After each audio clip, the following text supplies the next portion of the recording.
二哥，你看，跳得真好啊！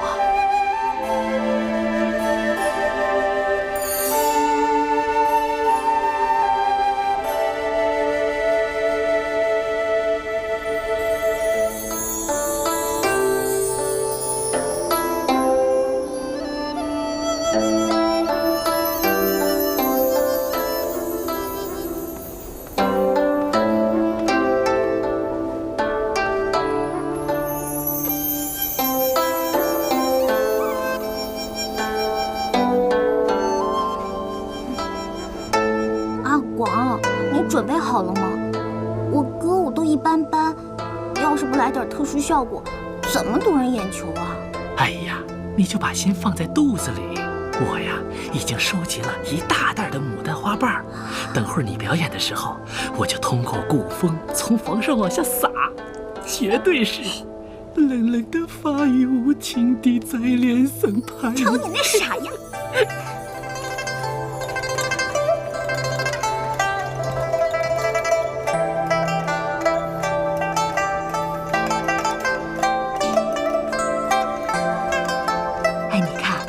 杜姑娘裙子上的刺绣啊，可是近来才出现在苏州城的凤川牡丹。这种刺绣啊，刚刚出现在苏州城，很是漂亮呢。是啊，还有她头上的钗，好特别呀！我从来没有看到过这样的花色。我早就听说啊，这杜大小姐啊，是引领京城闺秀美艳之首的。看来呀，果真是名不虚传呢。是啊，妹妹，这就是你有所不知了。黄金蛇还有个名字，叫龙蛇。据民间的传说，是有仙气的蛇。经过修炼和上天的考验之后，活过1000年会长出脚来。龙蛇经天劫后，可以化去蛇身，成为真龙。据说这是上天让龙子下凡之前历劫锻炼的。嘿，阿柔，你听清楚了吗？这什么又是龙又是蛇的？你赶紧想想办法，别让他们得逞。其实我也不知道，但感觉不是什么坏兆头。我们呀，只要跟着杜嫣然走就对了。啊，牡丹、龙蛇，牡丹花瓣我们有了，可是龙蛇怎么办啊？哎，交给我。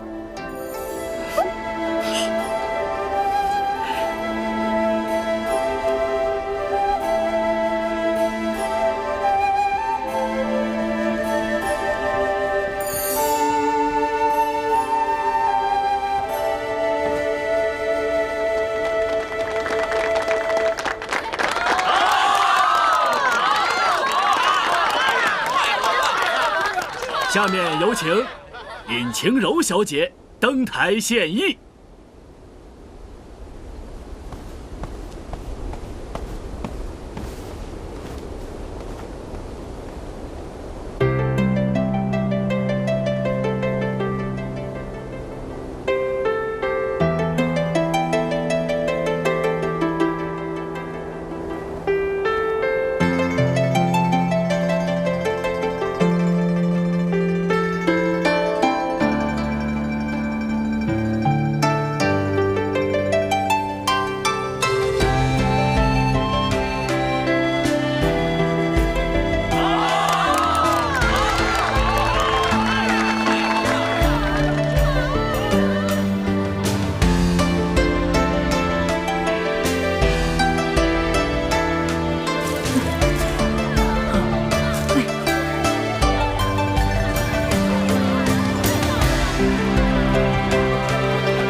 噔噔噔。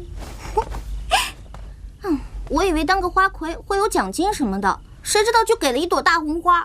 你们主办方也真够抠的。青柔，你为何如此喜爱钱财啊？因为钱最靠谱啊！哎，算了，说了你也不懂。我现在啊，拿去给德姑看。不用了，他走了。走了？他去哪里了？你为何如此紧张？没有，我只是觉得朋友一场，那走了我应该给他送行什么的呀。送行？你不会挽留他吗？他走自然有他的道理啊，我为什么要挽留啊？哎，对了，你觉得我今天舞跳的怎么样？说起这万花会，我也觉得奇怪，你为何突然间转个不停呢？我记得你平常是不爱跳舞的呀。我也不知道为什么，但是杜印跟谢言辰肯定在里边搞了什么幺蛾子，所以我就跟着杜嫣然就对了。他有牡丹，我也有；他有金蛇，我有小龙，肯定是玩什么上天旨意那一套，说什么他杜嫣然的老公肯定是未来真龙什么的，所以啊，现在被我一折腾，肯定坏了他们的好事儿。谁让我的未来夫君也是真龙呢？真是大言不惭。你可别得了便宜又卖乖，我这还没过门呢，就为你到处着想，你可别到时候掉链子啊！别忘了，我的未来夫君可是上天旨意的真龙呢。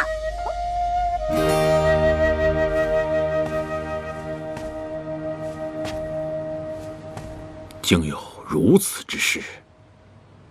照此说来，这两个女人都有兴国之兆，都有母仪天下的命格了。天无二日，国无二主，这岂不是荒唐？皇上，这万花会以后啊，老奴多了个心眼儿，派人到京城的金铺去查了一下，发现这数月前，相国大人就已经命人打造金龙发簪。您说，这会不会是？占卜之事，只有你知，我知，连皇后我都没有告知。哎呦，皇上，老奴没泄露出去呀。谅你也没有这个胆量，也没有这个必要。起来吧。谢皇上。我对你这点信任还是有的，就当是巧合吧。堂堂相国，却把事情办成这样。我不敢直说二王子是真龙天子，只好让悬空的老和尚去说，即将嫁给他的女子是母仪天下命格，谁想到又被尹晴柔那丫头给破了。今日不查，谢言其必有防备，以后再用此类招数，恐怕更难奏效。不如在他身边安排个细作。公主所言甚是，我这就去安排。哼，我养你何用？到手的花魁都能飞了，不争气的东西！从今天起，你在家里给我闭门思过，哪儿也别想去。爹，我错了，你饶了我吧。让我饶了你，也不是不可以。你快些嫁给谢言辰，我就放你出去。那你还是管我吧。嘿，朽木不可雕也，你给我好好反省吧你。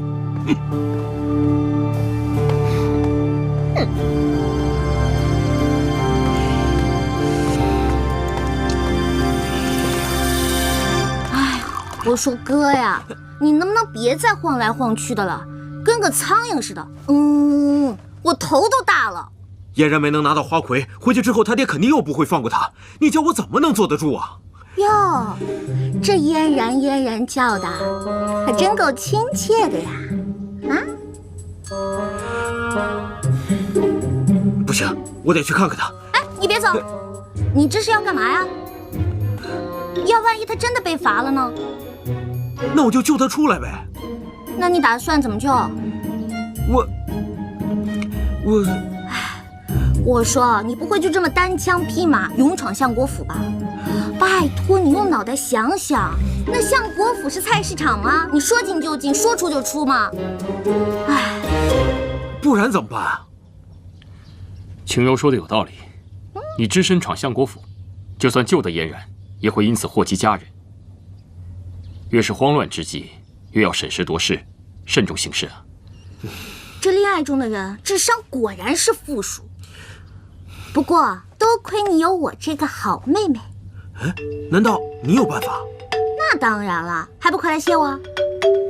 青柔，你若已有了计谋，就别卖关子了，速速告诉他便是。切，你们男人果然都是一条心。来，听我说啊，我们可以这样。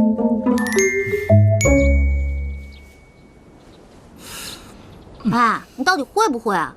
哎，别瞎指挥。哎，我说青柔，你这么帮助杜嫣然是几个意思啊？哎，我这哪是帮他呀，我是帮我哥，好不好？你看他那茶不思饭不想那劲儿，跟丢了魂似的。你说堂堂一个7尺男儿，竟然变得这般模样，哎，我实在是瞧不下去了。你呀，就爱心泛滥吧，等他杜嫣然从里面出来，再找你麻烦，你可别哭啊。就你话多。哎，阿广，旁边没有人吧？这个东西不会伤人吧？放心吧，比枕头砸人轻多了。麻利呼！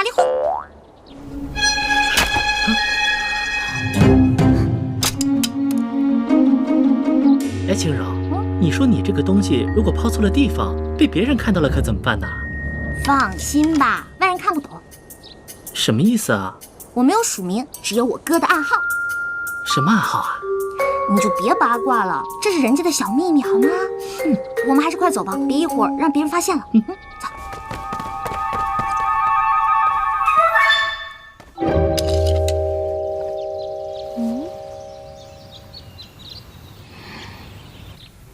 小姐，外面院子里有一个很奇怪的东西，你看看。来，给我看看。你下去吧。是。这是什么呀？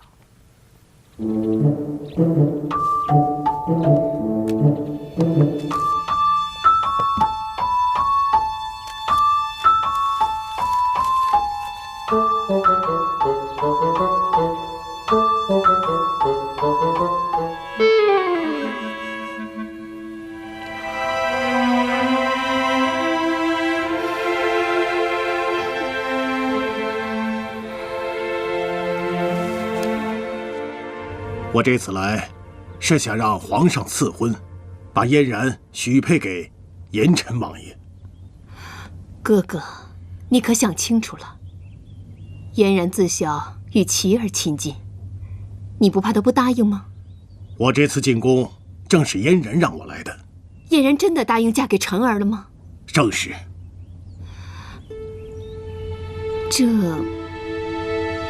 这我还真就不明白了。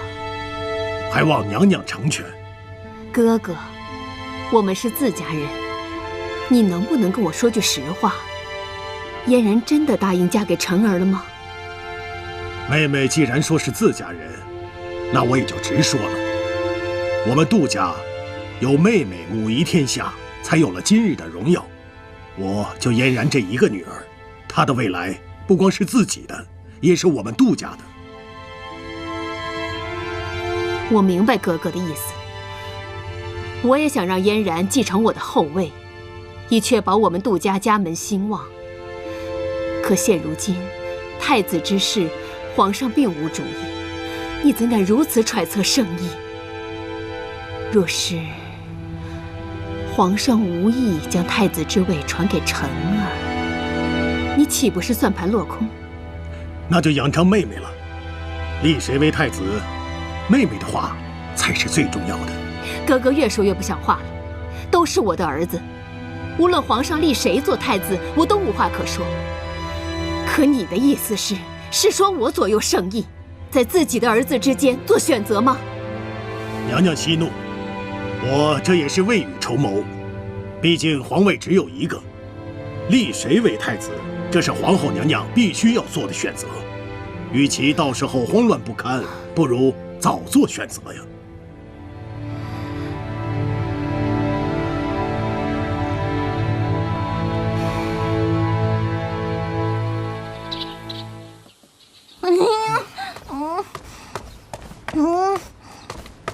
哎，我说你能不能坐会儿啊？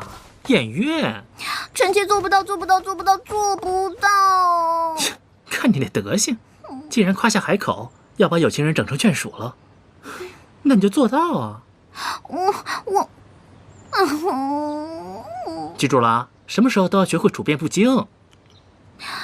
哎呦，秦柔，王爷来了，何事如此慌张啊？还不是因为尹浩那事儿吗？上次你不是说有解决之道吗？解决什么呀？哎，就往人家门口放一个纸飞机，那消息人家看不看得到还不一定呢。哎，你天天就知道损我，不损我能死啊？我郑重其事的告诉你，会，一定会的。这纸飞机又是何物啊？罢了，本王倒有一计，可以一试。什么办法？不知本王说了可有好处啊？我说谢延琪，我浑身上下全是优点，就那么一点点的毛病你就学到了。拜托拜托，你就告诉我吧。事到如今，只有让父皇母后相信他二人两情相悦，才能让父皇下旨赐婚。下旨赐婚？对啊，皇上金口一开，任谁都不能反驳。我知道我该怎么办了。你又有什么歪点子？我嘛，只是想去找一个人帮忙。谁啊？当然是我们最最可爱的小四啦。小四？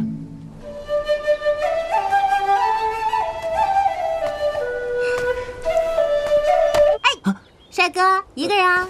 我正觉得无聊，正好你来了，来，陪我喝2杯。喝酒嘛，好说。不过呢，本姑娘是来找你帮忙的。哦。你要是答应我呢，我就陪你一醉方休；你要是不答应我，不行，你必须答应我。帮忙还必须？那我得听听你这事儿有意思没意思了。废话，没意思我能来找你啊？说来听听。我希望你能让皇上帮忙赐个婚。赐婚？父皇不是已经给你和三哥赐婚了吗？不是我，是尹浩和杜嫣然。亏你想得出来啊！怎么着，你就这么怕杜嫣然把三哥抢走，这么着急把她嫁出去啊？你胡说什么呢？他们两个是两情相悦，好吗？而且我浩哥都为了这事儿急出病来了。先说帮不帮？你这么一说，我想起来了，万花会的时候，我看他们俩眉来眼去的。没想到我嫣然表姐还挺有趣呀，明明说非我三哥不嫁，没想到居然和尹浩。知道什么叫做缘妙不可言吗？小四，你就帮帮我吧。不帮。哎呀，小四，你就帮帮他们吧。你没听说过一句话吗？只要人人都献出一点爱，这个世界将变成美好的明天。这件事儿我可不想插手。为什么呀？因为我一向不插手哥哥们之间的事儿啊。我呀，只想做这花间一壶酒。不对，你情绪不对啊，小四，你是不是有什么心事儿？哎呀，别喝了，有什么事儿你就告诉我嘛。就咱俩这关系，我就给你平了。这事儿，你可平不了。什么事儿啊？晴柔，你说尹浩和杜嫣然真的是两情相悦？那当然了。好，既然如此，我就和你做一回月下老人。说吧，让我怎么帮？太赞了，够哥们儿。其实啊，特别简单，就是想让你去劝服一个人，然后演一场戏。快，说。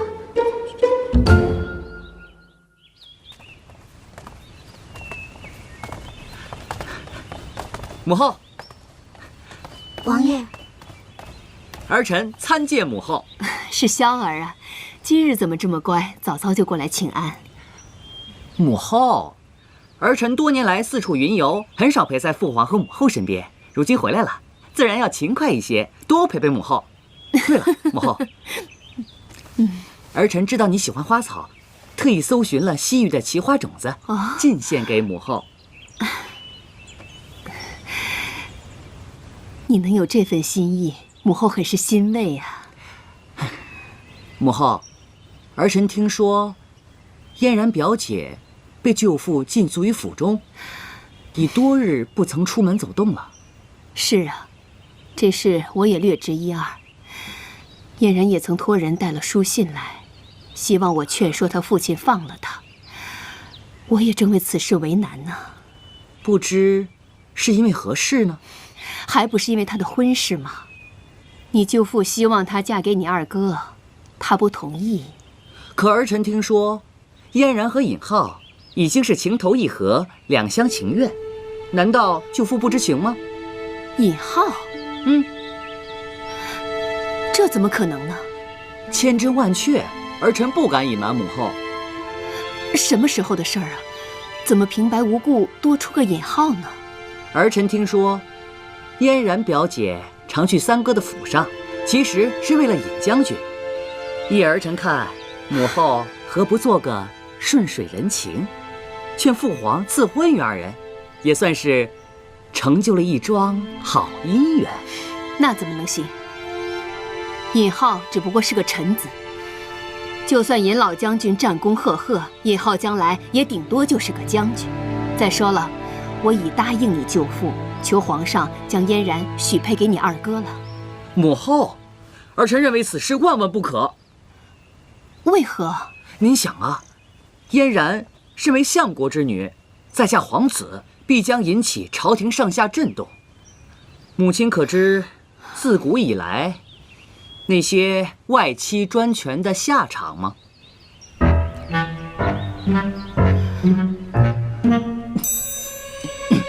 就算母后和舅父没有存在那样的心思，可万一父皇怀疑起来，母后又如何说得清楚？再加上满朝大臣难免闲言碎语，这对母后和舅父的清誉是无益的呀。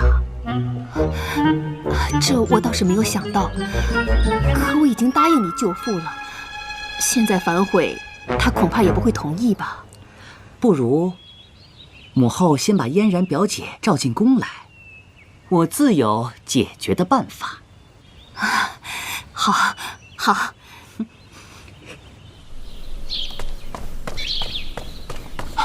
大人，何事惊慌？刚才宫里传来消息，说小姐服毒自尽了。什么？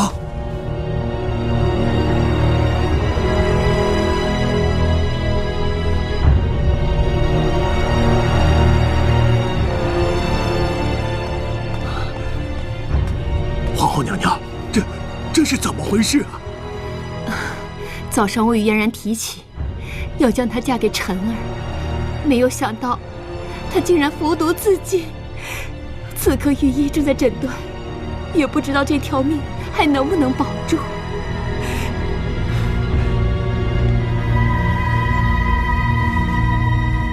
皇后娘娘，相国大人，小姐服的毒甚是奇特，臣无法断定，脉象也犹若悬丝，无法判断，更无法下药啊！废物！你要是治不好小姐，我饶不了你！臣无能，望大人恕罪。皇上驾到！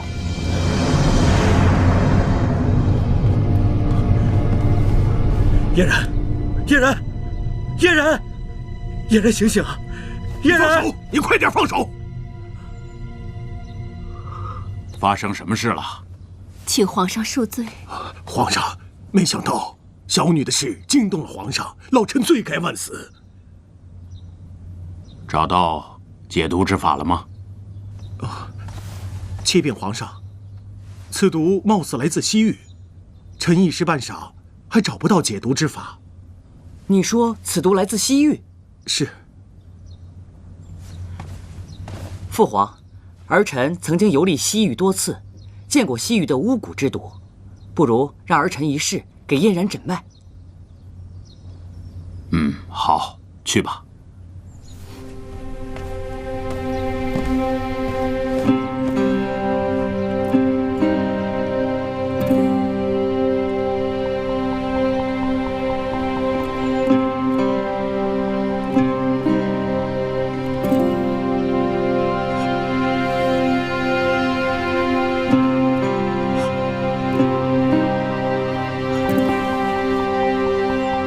父皇，以儿臣推断，此毒乃是西域的五虫之毒，毒性虽不猛烈，但难以根治。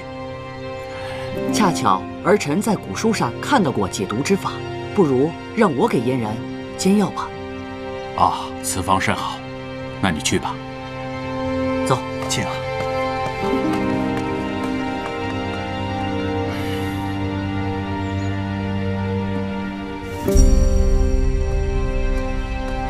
父皇，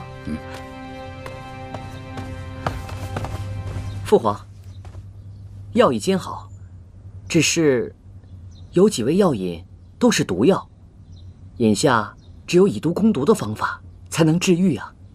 那，快给他喂药吧。慢，此药毒性不弱，必须有人试过，观察无恙之后，才能给病人服用，否则毒上加毒，就真的无力回天了。我来试药。慢，尹老将军就你一个独子，你要出什么事，那让朕情何以堪呐！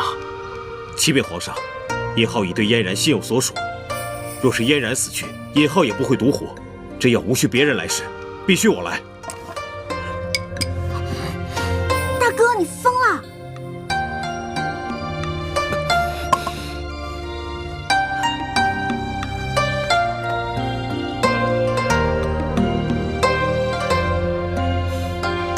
脉象平稳，也无大碍。太好了！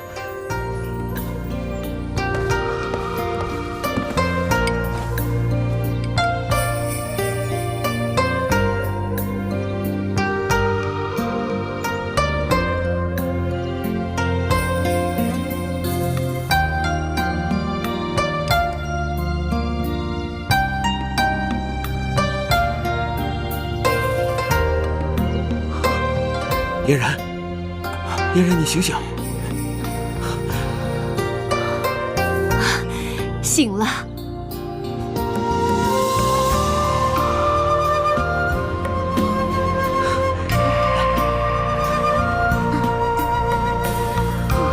嫣然，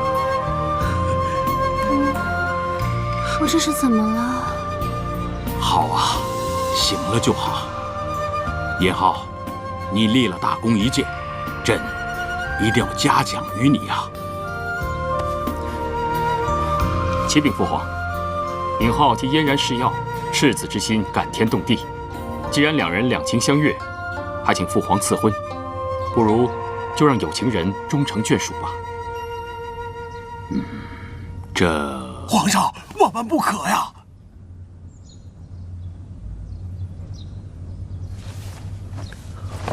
尹浩不求皇上赏赐，只求皇上能让我与嫣然成婚。父皇，儿臣也请您赐婚于二人。皇上，既然这样，还是问问嫣然的意思吧。如果嫣然同意，何不成全这桩美事呢？嫣然啊，你意下如何呀？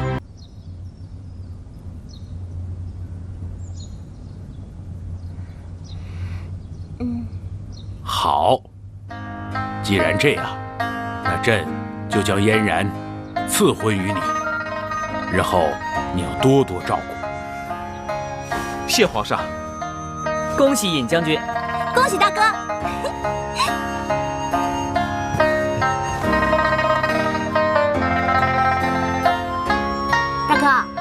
谢谢我这都有大嫂了。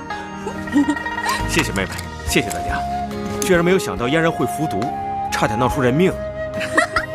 什么服毒啊？其实啊，是小四的龟息丸罢了。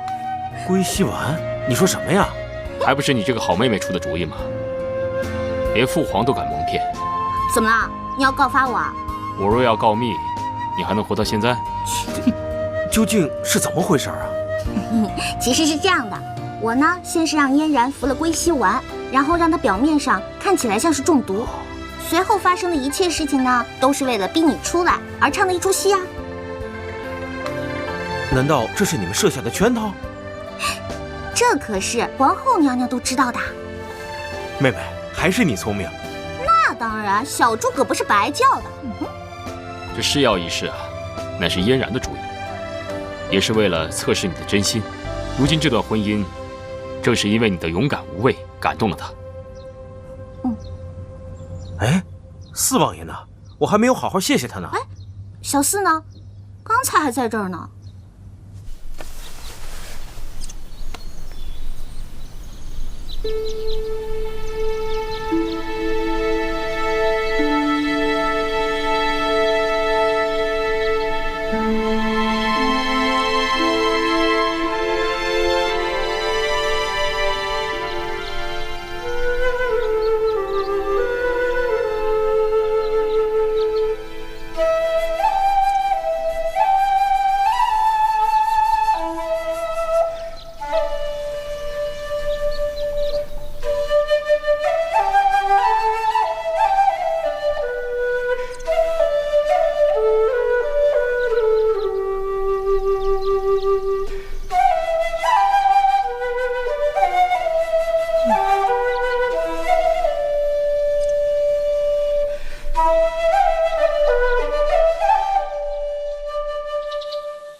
凌晨王到。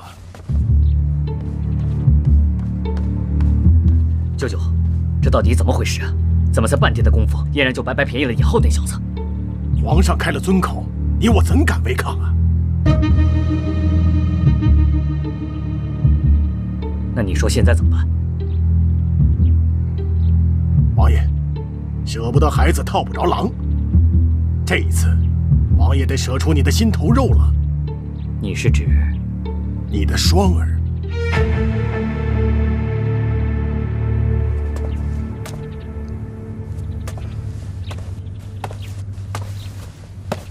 双儿见过王爷、相国大人。双儿，你可知道我找你来所为何事啊？双儿不知。双儿，相国大人打算收你为义女，你可愿意？双儿不敢高攀。哪儿的话呀！从我一见到你，就觉得你跟老夫投缘呢。啊！还不快拜见义父大人！双儿拜见义父大人。好，好，好，快起来吧。啊！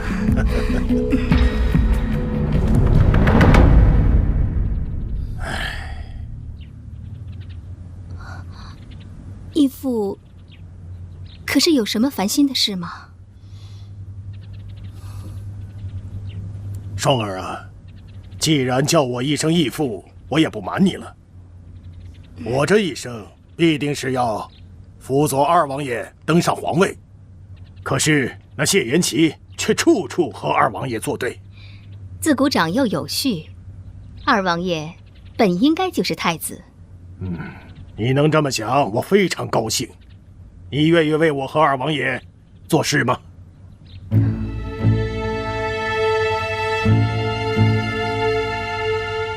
双儿危难之际，是王爷救了双儿。现在相国大人又是这样的抬举双儿，无论什么事，双儿必定赴汤蹈火，在所不辞。好，不愧是我的女儿啊！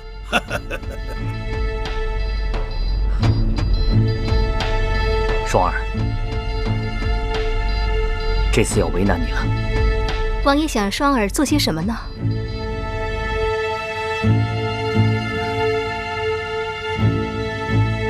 我和二王爷想让你成为谢延琪的女人。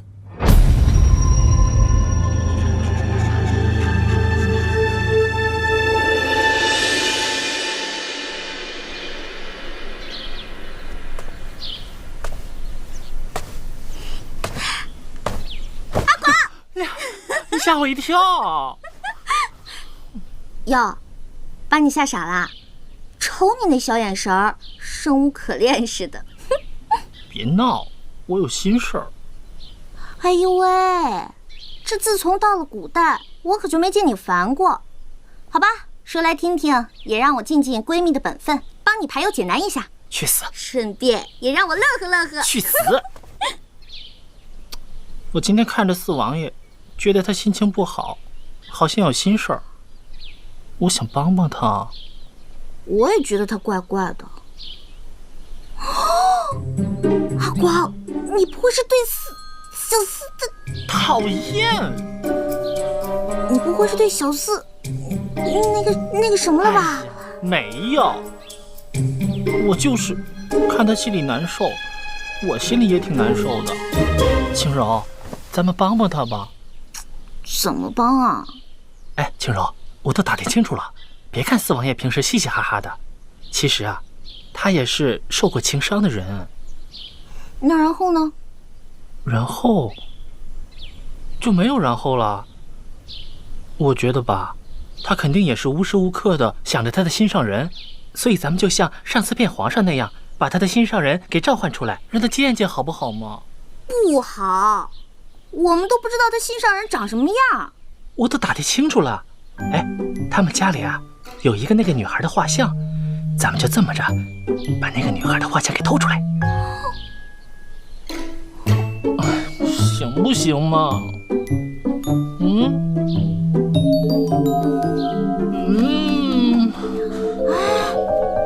好。小四，我们来找你玩啦。广公公，哎，你们王爷呢？四王爷一早就出去了。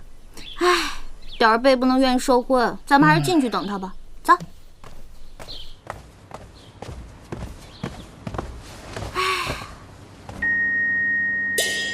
阿光，你说小四会把这幅画藏在哪儿啊？我也不知道，现在只能先四处找找了。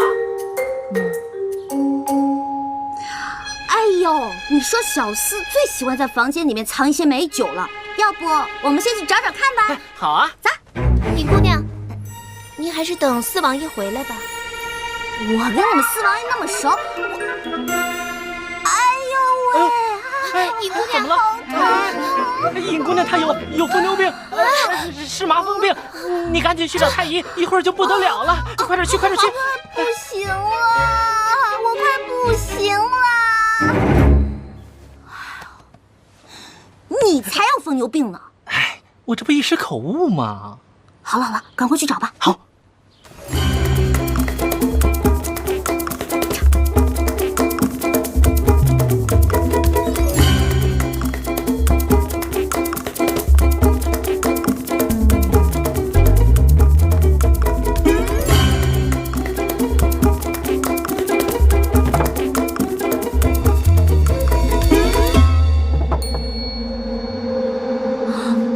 阿国，你快来看！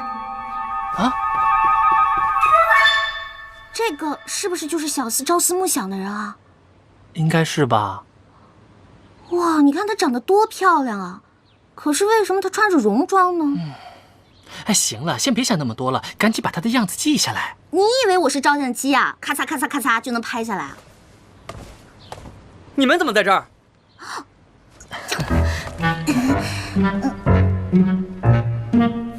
你们私闯我的寝宫，还乱翻东西，看来真不把我看着王爷了。哎呀，小四，我都跟你这么熟了，你就别那么严肃了，好不好？青柔，我看是三哥把你给惯坏了吧？没有呢。说吧，所为何事？我想，并非只有喝酒那么简单吧？我这次来呢，是感谢你上次帮我大哥的忙的。那谢礼呢？谢礼？既然登门感谢，没有谢礼，那谢字就毫无诚意。谁说我没有谢礼了？哦，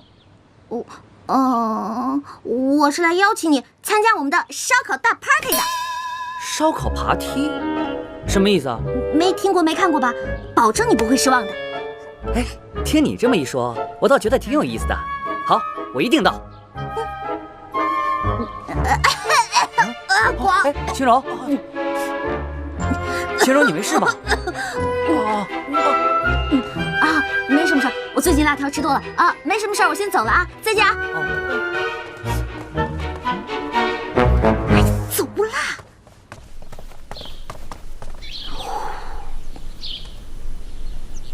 哎，刚刚那个烧烤 party 的事儿，你有没有跟三王爷商量啊？商量个鬼啊！那是本姑娘急中生智，好不好？嘿，还真把自己当女主人了。哎呦喂，我这也不知道为了谁。我知道错了。哎，你辛苦了啊。翻脸不认人，你个小贱贱！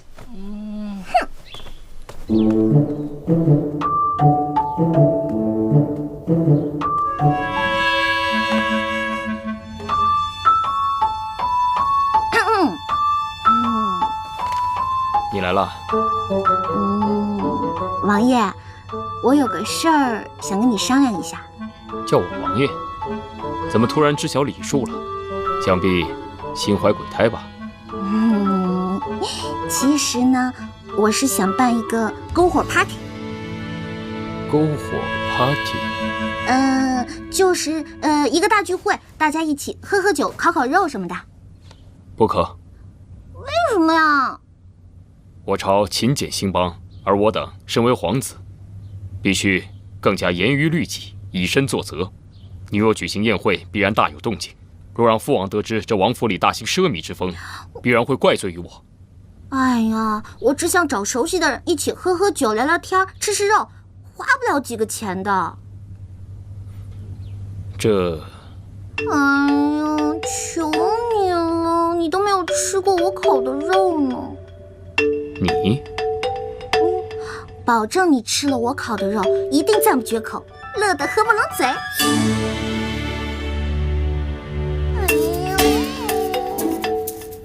既然这样，那你就去准备吧，但是切记不可铺张浪费。了，没问题，拜拜。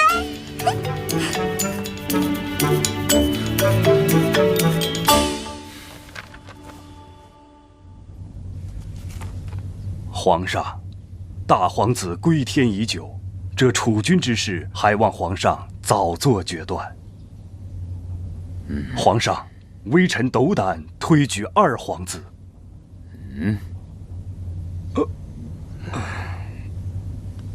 相国，臣在。你有何想法？启禀皇上，此事虽有关国运，但也是皇上的家事，臣不便多言。严晨是朕的孩儿，朕最了解。若将国之大任交付于他，恐怕今日他还难以承担。储君之事，众爱卿就无需多言了。臣等遵旨。杨大学士啊，臣在。朕近日偶感风寒，朝事太繁重，过些日子让严琦到我这儿来，帮朕处理一下朝事。微臣记下了。今天就到这儿吧，退朝。臣等告退。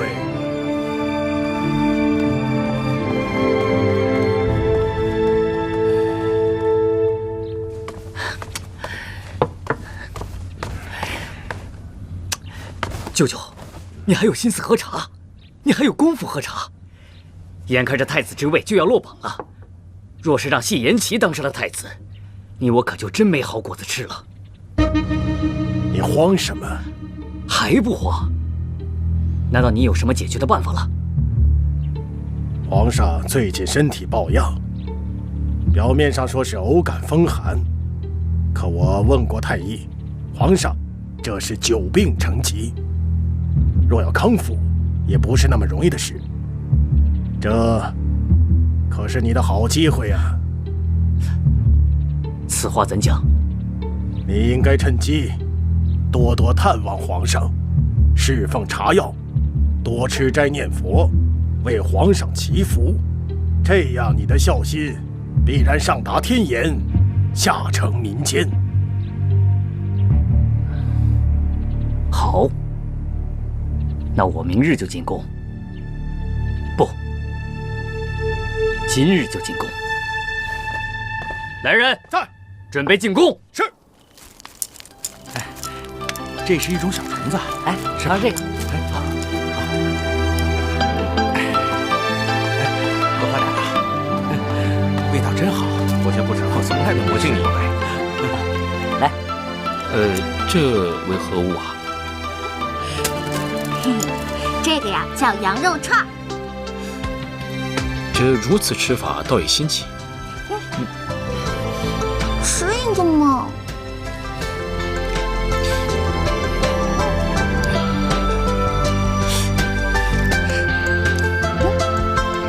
三哥怎么样？此物竟如此美味。来，王爷，来。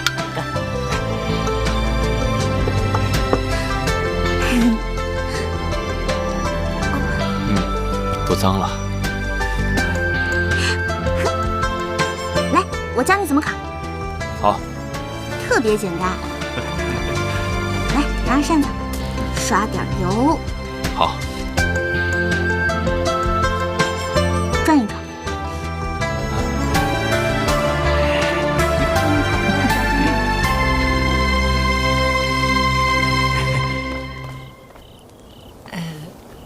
不好意思啊，打搅一下你们小两口。哎，王爷，我先借轻柔一下，一会儿还你啊。等我啊。就我也来试试啊。王爷，我帮您烤吧。慢着，让本王自己来。来来。哎呀，好了没呀？大头那边都准备好了，你快点儿。OK， 你那边，我那边。OK。来，好，王爷，你快点儿。来。小四，干嘛？跟我来。去哪儿啊？有一份大礼要送给你哦。这酒菜不就已经是大礼了？还有什么呀？哎呀，跟我来啦！快点儿！哎，来喝。哎，过来！你带我到这儿来干什么呀？劫财还是劫色呀？你想得倒美！快开！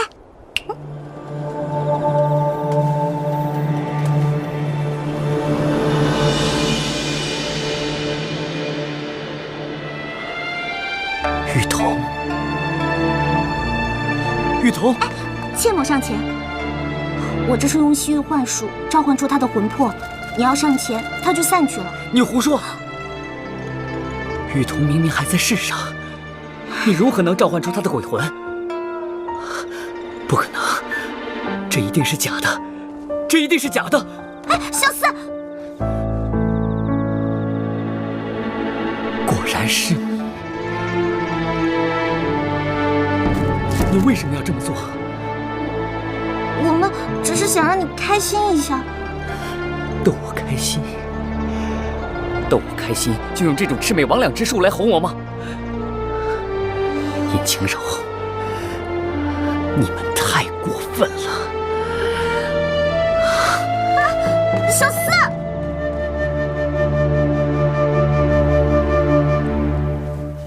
你别喝了。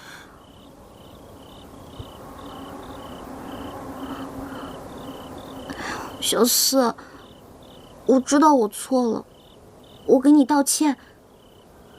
那你能告诉我，雨桐到底是谁吗？告诉你也无妨。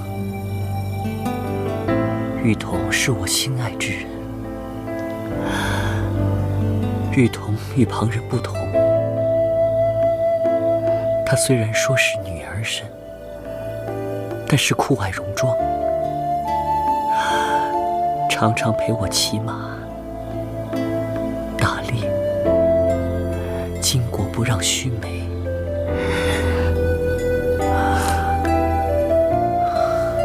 就连这只箫，也是她送给我的。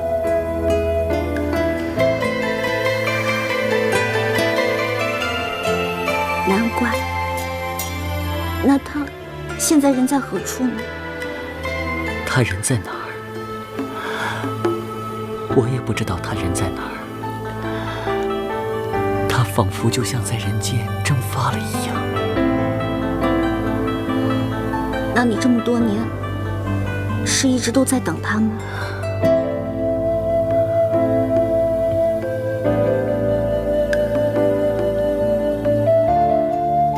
青柔，你爱一个人，你可以等多久？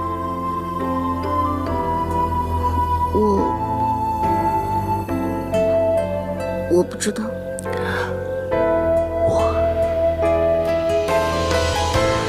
我可以等他一辈子。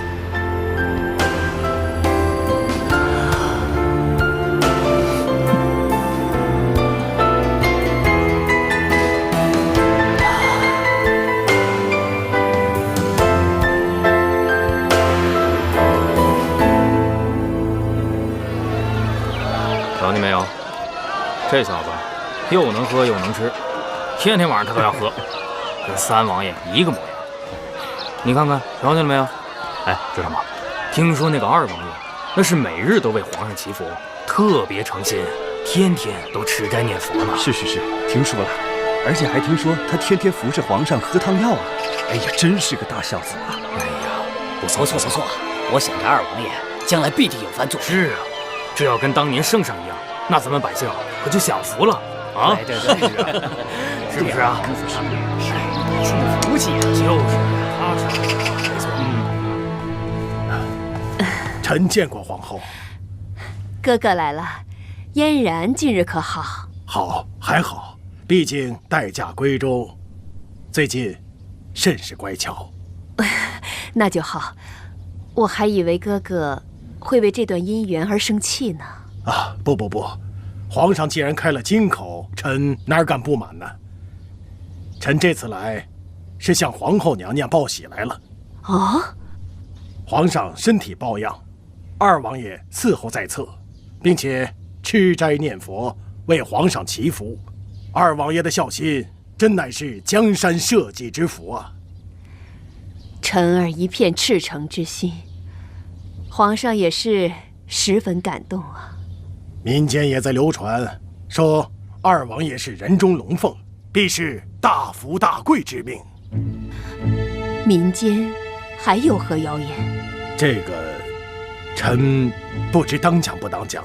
哥哥，我们是自家人，还有什么话不能在我这里说的吗？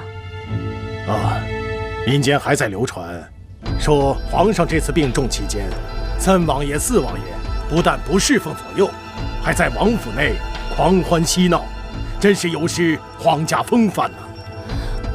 此话当真？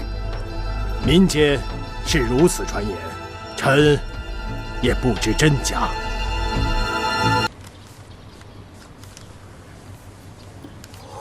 这是草书，看明白了吗？王爷，参见王爷。免礼。哎，大同，你怎么来了？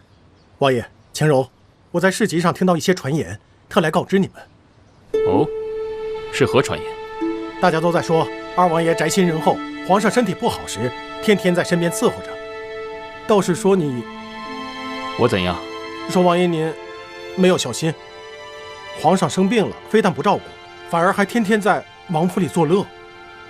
哎呀，都怪我！你明明不让我在家里办那个 party 的，都怪我太任性了。啊，怎么办？都怪我。只是些坊间传言，不必介怀。哎，这到底是怎么流传出去的？我们只不过是几个人办了一个小 party， 又没花多少钱，他们为什么要这么说你啊？你是在为本王担心吗？哪有啊，我只是怕害了你啊。王爷，这些虽是民间的风言风语，但是不得不防了。要是传到皇上的耳朵里，这可如何是好？哎呀，都怪我，尹晴柔，你真是个猪脑子，怎么就没有一点点政治觉悟呢？好了好了，晴柔，此事是本王的决定，与你何干？你们也不必烦忧，何况本王本就无这争夺皇位之心，所以此事啊，并无大碍的。王爷，李章斗胆一言，但说无妨。虽说您对皇位没有争夺之心，但是如果这皇位被别人夺走了，您能保证全身而退吗？这大王爷就是前车之鉴呐。谢延启，你之前无夺嫡之心，是因为大哥宅心仁厚，有明君之相。如今大哥已逝，若这皇位让二哥夺了去，世间必将生灵涂炭。如此这般，你必须好好想想了。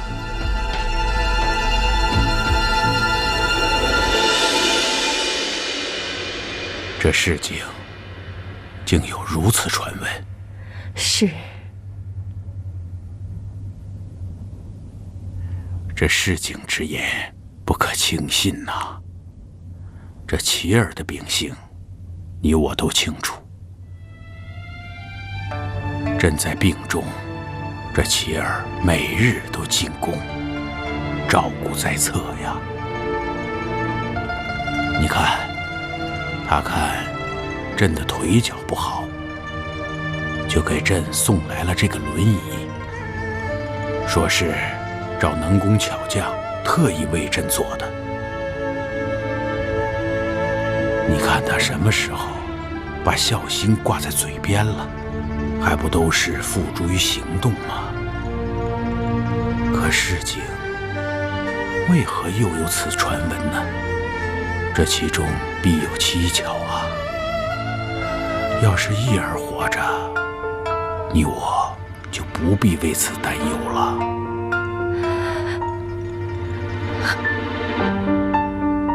皇上这番话，不由得又让我想起义儿。哎，不要难过，朕的身体也大不如前了。我看最近朝堂之上，为了皇储之事，也有些异动。我们还是趁早决定吧。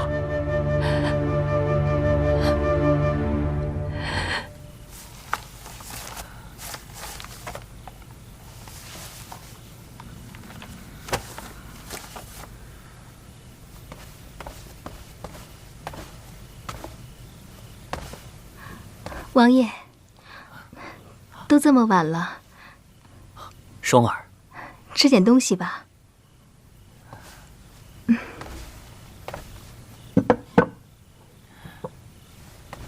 外边可有耳目？王爷放心，都已经离开了。双儿果真聪明。过几日，相国大人会正式设宴，收你为义女，你要好好把握机会。双儿知道。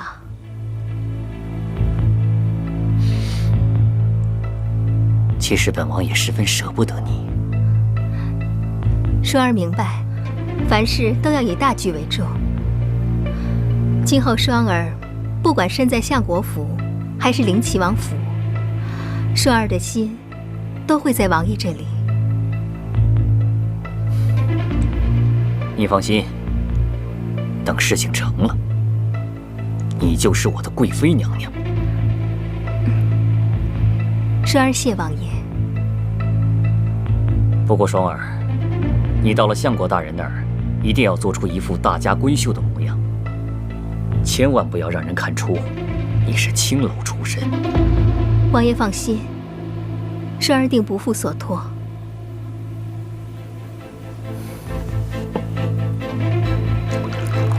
哼，你们这些臭男人，还真以为本小姐是青楼之人呢？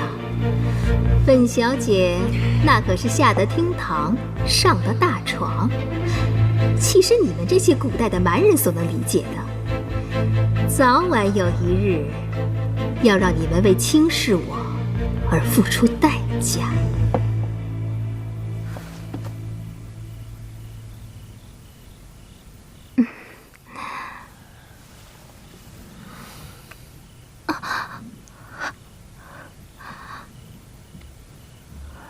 双儿，你这一去，就不知道何时才能见你。来，让本王好好看看你。王爷，佛祖面前，你不怕遭天谴呢？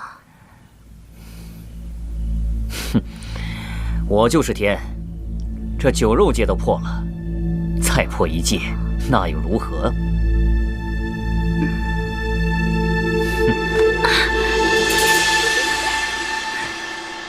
婵儿，琪儿，朕前些日子偶感风寒，你们二人悉心照料，朕都看在眼里。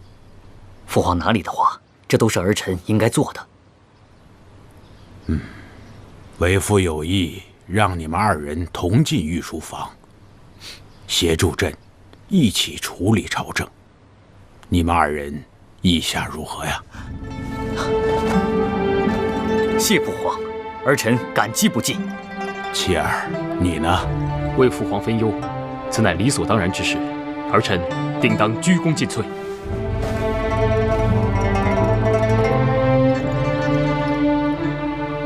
起来吧。谢父皇。你们兄弟二人一定要齐心协力，协助父皇。是。好了，下去吧。儿臣告退。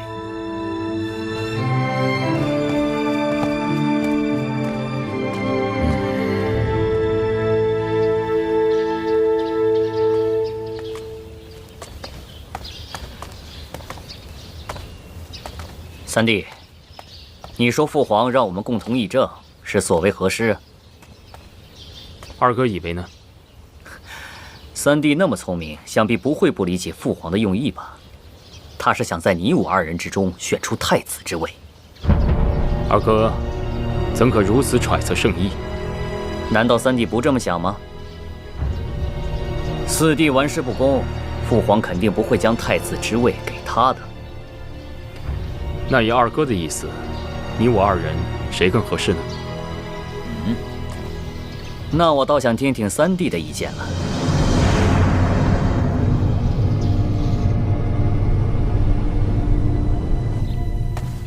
王爷，相国府送来的信。相国府。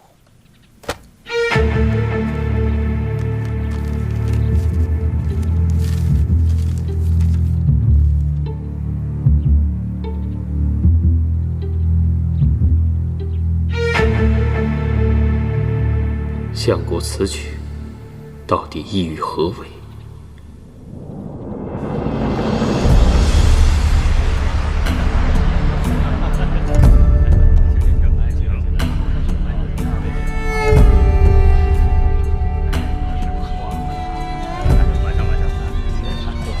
义父在上，请受双儿一拜。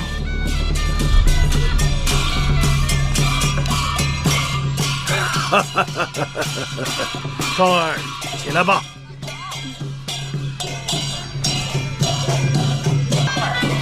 诸位，这位就是我新收的义女双儿。双儿见过各位大人。好。原来此人就是谢元齐，长得倒是不错。哼，管你是谁，都逃不出我的手掌心。今日承蒙各位大人光临，小女不胜感激，唯有以义舞聊表谢意。好。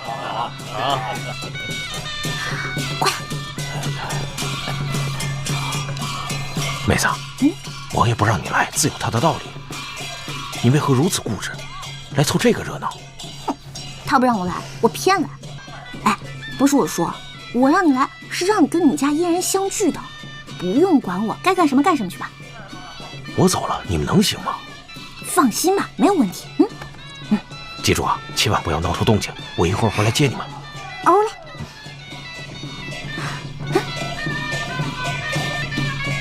男人果真都一样。可别把我算在内啊！切，闭嘴！你们都是外貌协会的。他谢言齐竟然给丢下了，自己却跑来看姑娘。我到底要瞧瞧是何方神圣！哎，你是不是吃醋了？啊呸！本小姐逆反心理重，你不知道？哎，你看得清到底什么人吗？那么远，谁看得清啊？谁？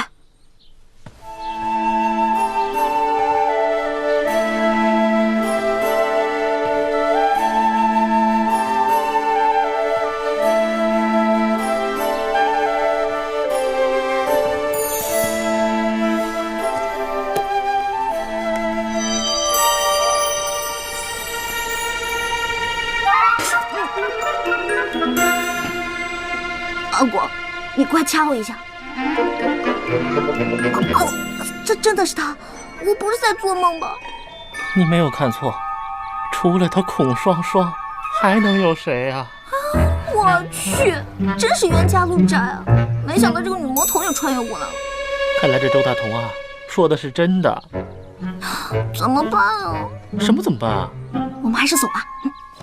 你给我振作点儿，今时不同往日了。你可是准王妃了，不用怕啊！哎，她怎么就变成相国的义女了？这里面一定有阴谋。谁？啊！快跑！站住！快点！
双儿，你没事吧？义父，双儿没事，多亏三王爷仗义相救。哦，区区小事，何足挂齿。没事就好。诸位，来喝酒，喝酒。双儿谢三王爷救命之恩。姑娘言重了。双儿虽不胜酒力，这一杯还是要敬王爷的。